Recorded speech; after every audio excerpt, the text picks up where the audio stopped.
Welcome back to the channel. आज के video में हम लोग डिस्कस करने वाले हैं कंप्यूटर प्रोग्रामर एग्जाम 2021 का पेपर। पहला क्वेश्चन है, निम्नलिखित में से कौन सा कथन मध्य प्रदेश के राज्यपालों के बारे में सत्य नहीं है। प्रथम महिला राज्यपाल सरला ग्रेवाल थी, तो ये सही है। सबसे अधिक समय तक सेवारत राज्यपाल जो है HV या हरिविनायक पाटस्कर रहे हैं, ये हमारे पास सही है। एकमात्र राज्यपाल जिनका मध्य प्रदेश में ही जन्म हुआ है वो निरंजन नाथ वांचू है। निरंजन नाथ वांचू, ये हमारे पास गलत हो जाएगा। लालजी टंडन नहीं है। मध्य प्रदेश में राष्ट्रपति शासन लागू करने वाले प्रथम राज्यपाल सत्यनारायण सिन्हा है 1977 में, तो ये भी करेक्ट है। तो सी हमारे पास इनकरेक्ट हो जाएगा और जो इनकरेक्ट हो जाएगा वही हमारे पास आंसर हो जाएगा। मध्य प्रदेश में वर्तमान में कितनी महिला विधायक है, इसको क्वेश्चन को छोड़ सकते हैं। इसमें हम इसका आंसर वैसे 21 था। हम बात करें विधानसभा की तो 230 सीटें हैं वर्तमान में। इसमें से SC की जो है 35 है और ST के लिए 47 आरक्षित है और ये आरक्षण जो है ये अनुच्छेद 332 के तहत लगाया गया है। मध्य प्रदेश पंचायत राज ग्राम स्वराज अधिनियम 1993 कब लागू हुआ, तो ये लागू हुआ 25 जनवरी 1994 को। वहीं बात करें 24 जनवरी की तो 24 जनवरी पर राज्यपाल के हस्ताक्षर हुए। उसके बाद बात करें 30 दिसंबर 1993 की तो इस दिन बिल पास हुआ था। और इसी के साथ अगर 14 फरवरी 1994 की बात करें तो इस तारीख को राज्य निर्वाचन आयोग गठित हुआ और जो राज्य निर्वाचन आयुक्त हैं NB लोहानी बने फर्स्ट राज्य निर्वाचन आयुक्त। सिद्धेश्वर बाणगंगा मेला मध्य प्रदेश के किस शहर में आयोजित किया जाता है, तो सिद्धेश्वर बाणगंगा का मेला जो है शिवपुरी में आयोजित किया जाता है। ऑप्शन नंबर A हमारे पास करेक्ट हो जाएगा। और सिंध नदी के किनारे लगता है दतिया में रतनगढ़ सनकुआ का मेला। वर्ष 2022 में मध्य प्रदेश राज्य स्तरीय आदिवासी गौरव दिवस किस स्थान पर मनाया गया, तो 2022 का शहडोल में मनाया गया और 15 नवंबर 2022 को 15 नवंबर को आता है क्योंकि गौरव दिवस। तो इसके अवसर पर पैसा एक्ट जो है वो लागू किया गया मध्य प्रदेश में, जिसमें कि राष्ट्रपति द्रौपदी मुर्मू, राज्यपाल और मुख्यमंत्री उपस्थित थे। 2011 की जनगणना के अनुसार मध्य प्रदेश के बालाघाट जिले का लिंग अनुपात, तो बालाघाट का सर्वाधिक था 1021, तो ये हमारे पास हो जाएगा। वहीं अगर हम औसतन लिंगानुपात की बात करें तो 931 था हमारे पास और सबसे कम की बात करें तो वो था भिंड का 837। Centre for monitoring Indian economy के अनुसार अक्टूबर 2022 में मध्य प्रदेश में बेरोजगारी दर कितनी थी, तो 0.8%। ऑप्शन नंबर हमारे पास B आ जाएगा। और SDGs जो इंडेक्स है उसमें हमें रोजगार में सबसे कम कैटेगरी जो होती है 49 अंक मिले हैं रोजगार और गुणवत्ता शिक्षा में। मध्य प्रदेश में मुख्यमंत्री उद्यम क्रांति योजना, तो ये 2022 में शुरू की गई है, 2021 में शुरू की गई है उद्यम क्रांति योजना। 2022 में शुरू की गई है SC के लिए तो भीमराव अम्बेडकर आर्थिक कल्याण योजना और ST के लिए शुरू की गई है टंट्या भील आर्थिक कल्याण योजना।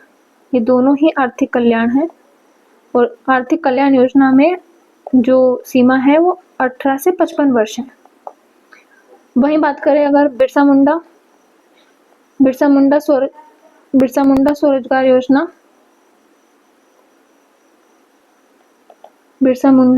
स्वरोजगार योजना, ये भी हमारे पास 2022 में 6 सितंबर 2022 में शुरू की गई है और इसमें हमारे पास 18 से 45 वर्ष तक की आयु सीमा है। सेम टंट्या भील नाम से एक और योजना चल रही है 2013 से, टंट्या भील स्वरोजगार योजना जो कि 2013 से चल रही है। तो इसमें भी हमारे पास 18 से 45 वर्ष तक का आयु सीमा रखी गई है।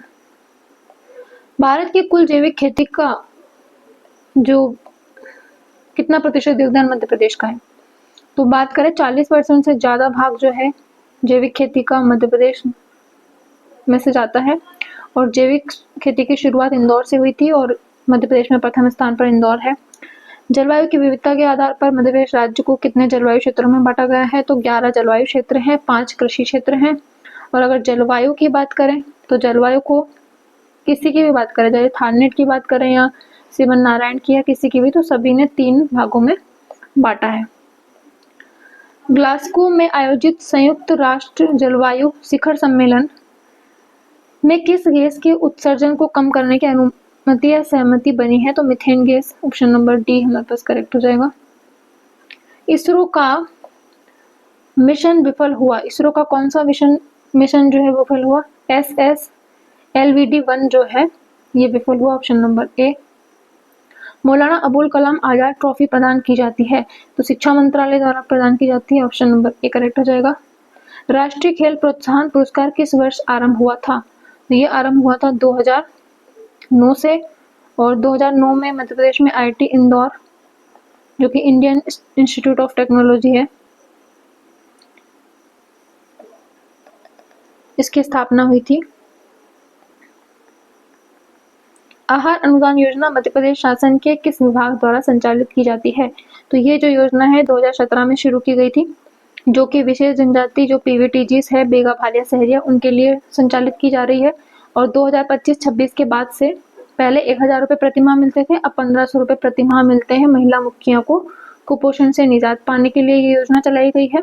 ये जनजातीय कार्य विभाग द्वारा चलाई जाती है। ऑप्शन नंबर ए हमारे पास करेक्ट हो जाएगा। मध्य प्रदेश राजस्व विभाग द्वारा कौन सी योजना चलाई जाती है, इसका ऑप्शन हो जाएगा हमारे पास मुख्यमंत्री किसान Kalyan Yojana. Option number B हमारे पास करेक्ट हो जाएगा। वही बात करें हम लाडली लक्ष्मी योजना की, तो ये हमारे पास 2005 से आयोजित की जा रही है। और उद्यम क्रांति की बात करें तो ये 2021 से स्वरोजगार योजना है। और कन्या विभावक पेंशन योजना जो है, इसके तहत 600 रुपये दिए जाते हैं, और ये हमारे पास अप्रैल 2013 से प्रारंभ हो चुकी है।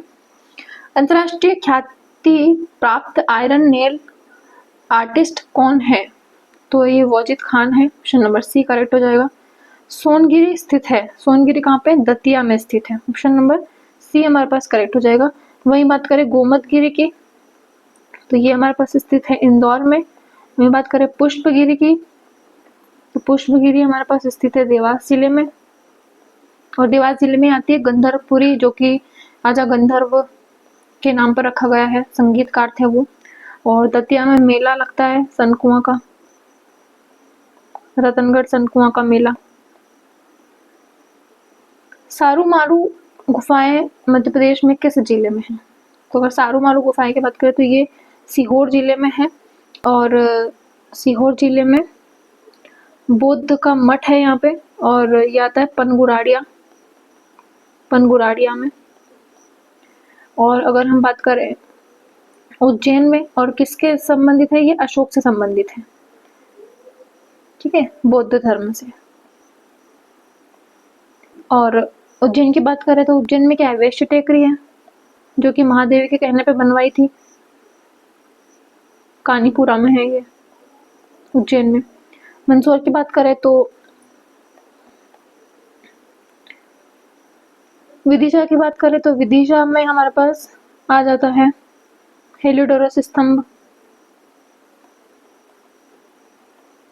जो कि शुंग वंश से संबंधित है। पन्ना स्थित कौन सा मंदिर रोमन वास्तुकला से प्रेरित है, तो सामने जो हमारे पास बलदेव जी का मंदिर है, ये हमारे पास आ जाएगा। Option number C correct. और प्राणनाथ मंदिर जो है, ये प्रणामी संप्रदाय से संबंधित है, जो कि कहाँ पे आता है, पन्ना में। नेक्स्ट क्वेश्चन देखिए। एक बहुत बड़ी समस्या है जब कोई ग्राहक ऑनलाइन खरीदी करता है, तो एक तो खरीदे जा रहा है उत्पाद की गुणवत्ता और ग्राहक में लेन देन की सुविधा, दोनों ही इसमें सही ऑप्शन माना गया है। बी और डी दोनों को ही करेक्ट माना गया है। सरकार की centralised public grievance redress monitoring system द्वारा शिकायत निवारण के लिए किन मुद्दों के लिए नहीं लिया जाता है। तो आरटीआई संबंधित मामले को ये नहीं लेता है। ऑप्शन नंबर ए हमारे पास करेक्ट हो जाएगा। सुरक्षा के लिए उपयोग किए जाने वाले शब्द हनी पोट्स का क्या मतलब है? हनी पोट्स का मतलब है इसका उपयोग घुसपैठियों को पकड़ने के इरादे से घुसपैठियों को आकर्षित करने के लिए किया जाता है। यह समझ सकते हैं हनी पोट मतलब सेहत के लालच में उसमें हाथ डाला और नुकसान ही हो गया। तो इस तरह से इसका उपयोग घुसपैठियों को पकड़ने के इरादे से उनको आकर्षित करने के लिए किया जाता है। आर्टिफिशियल इंटेलिजेंस में कौन सी खोज तकनीक अनौपचारिक खोज डोमेन के अंतर्गत आती है? तो यूनिफाइड कॉस्ट खोज जो है ये जो है अनौपचारिक खोज के अंतर्गत आती है। और जॉन मैकार्थी है ना, जॉन मैकार्थी, वो एआई के जनक माने जाते हैं। रिक्त स्थान की आवश्यकता होती है सुपरवाइज्ड लर्निंग में। तो प्रारंभिक प्रशिक्षण और प्रारंभिक परीक्षण दोनों की आवश्यकता होती है सुपरवाइज्ड लर्निंग में। कंप्यूटर में आरपीसी से आपका क्या मतलब है? तो आरपीसी है remote procedural call. Option number A हमारे पास करेक्ट हो जाएगा। कौन सा लॉजिकल गेट यूनिवर्सल गेट है? तो नैंड गेट जो है वो यूनिवर्सल गेट है। ऑप्शन नंबर डी सी हमारे पास करेक्ट हो जाएगा। SCARA परिवर्णी शब्द का क्या अर्थ है? इसका अर्थ है selective compliance assembly robot arm. Option number B correct हो जाएगा। सूचनाओं के आदान प्रदान की फुल डुप्लेक्स मोड से आप क्या समझते हैं? तो एक साथ सेंडर रिसीवर को संदेश भेज सकता है और रिसीवर सेंडर संदेश भेज सकता है। इसका ऑप्शन नंबर सी हमारे पास करेक्ट हो जाएगा। कौन सा संचार माध्यम लेजर लाइट को सूचना के स्रोत के रूप में ले जा सकता है? तो फाइबर ऑप्टिक जो है लेजर लाइट को सूचना के स्रोत के रूप में ले जा सकता है। ऑप्शन नंबर ए हमारे पास करेक्ट हो जाएगा। नेक्स्ट क्वेश्चन है छिंदवाड़ा जिले के पातालकोट में भारी जनजाति के कृषि देवता। तो भा से भारिया और भारी था भीम, तो भीमसेन जो है इसके कृषि देवता माने जाते हैं भारिया जनजाति के। वहीं अगर बेगा जनजाति की बात करें तो बेगा जनजाति के देवता हैं बूढ़ा देव, बूढ़ा देव जो कि साल वृक्ष में निवास करते हैं। गोंड जाति अपने आप को क्या मानती है? कोयतूर मानती है। ऑप्शन नंबर ए हमारे पास करेक्ट हो जाएगा। बाकी सहरे जनजाति अपने आप को क्या मानती है? पटेल, खूटिया पटेल। और भील जनजाति अपने आप को राजपूतों का वंशज मानती है। निम्नलिखित में से किसकी स्मृति स्वरूप मार्च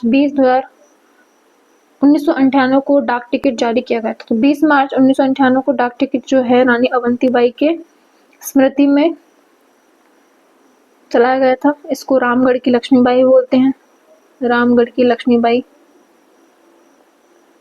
और हमारी लक्ष्मीबाई की बात करें तो ये क्या से ग्वालियर से क्रांति लड़ी थी इन्होंने 1857 की। इनका जन्म हुआ था बनारस में।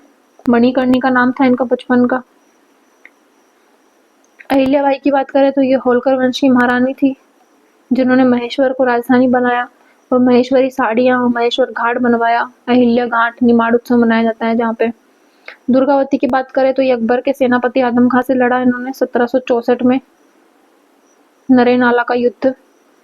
बुंदेलखंड का आला खंड काव्य किस सुप्रसिद्ध लेखक की रचना है? तो ये जगनीक ने लिखा था आला खंड। ये जो है चंदेल वंश के परमार्दी देव जो थे उनके सेनापति थे आला उदल और उन्होंने पृथ्वीराज रासो से युद्ध करते वक्त वीरगति को प्राप्ति की थी। तो उसके चलते जो जगनीक है दरबारी कवि उन्होंने आला खंड लिखी है वीरता के ऊपर। निम्न में से किस वर्ष प्रजामंडल के चुनाव संपन्न हुए? प्रजामंडल जो है उसके चुनाव संपन्न हुए 1939 को और भोपाल में स्थापना हुई। इसके बाद दतिया में भी 1938 में स्थापना हुई थी प्रजामंडल की। नेक्स्ट क्वेश्चन है निम्न में से कालिदास की किस रचना का अंग्रेजी भाषा में अनुवाद हुआ है?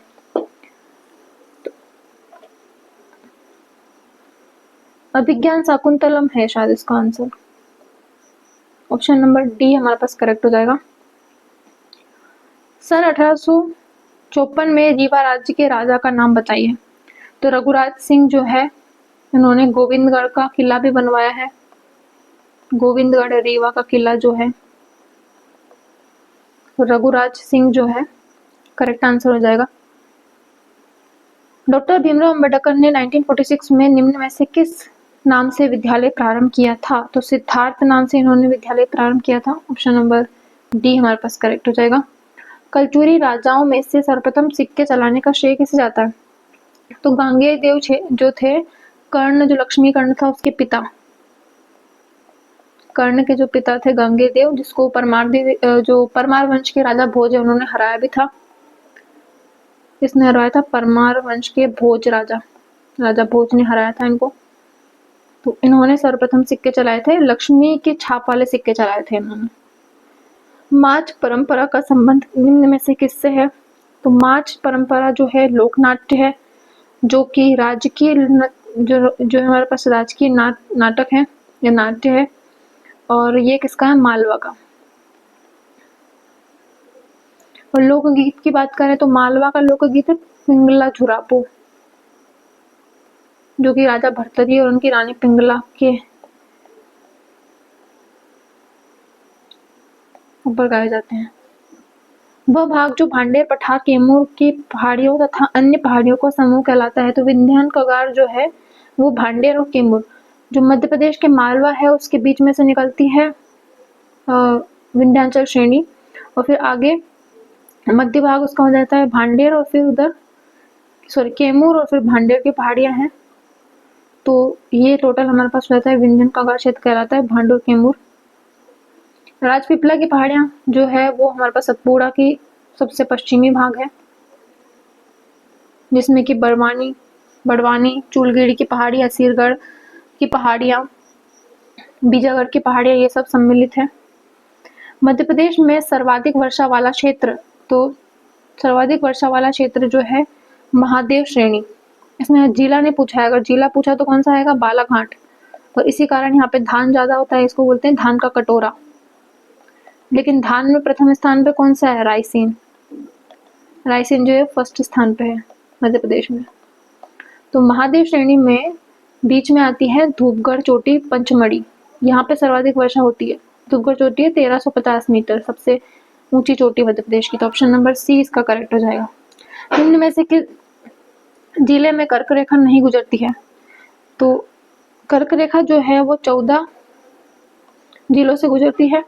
तो शाजापुर जिले से नहीं गुजरती है, पहले गुजरती थी शाजापुर से, लेकिन 2013 में 15 अगस्त 2013 में आगरमालवा जो जिला है, आगरमालवा जिला बना, शाजापुर से अलग हो गए, तो अब आगरमालवा से गुजरती है, शाजापुर से नहीं गुजरती है।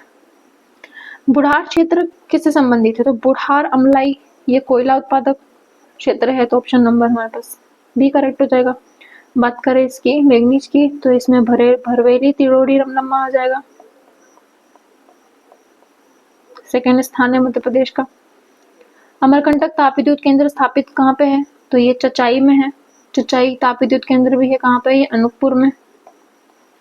निम्न में से कौन सी एक परियोजना, बाकी सारणी इसको देख लो पहले, सारणी जो है वहां पे है सारणी तापविद्युत केंद्र बैतूल में, जो कि 1963 में संयुक्त राज्य अमेरिका की सहायता से स्थापित किया गया था।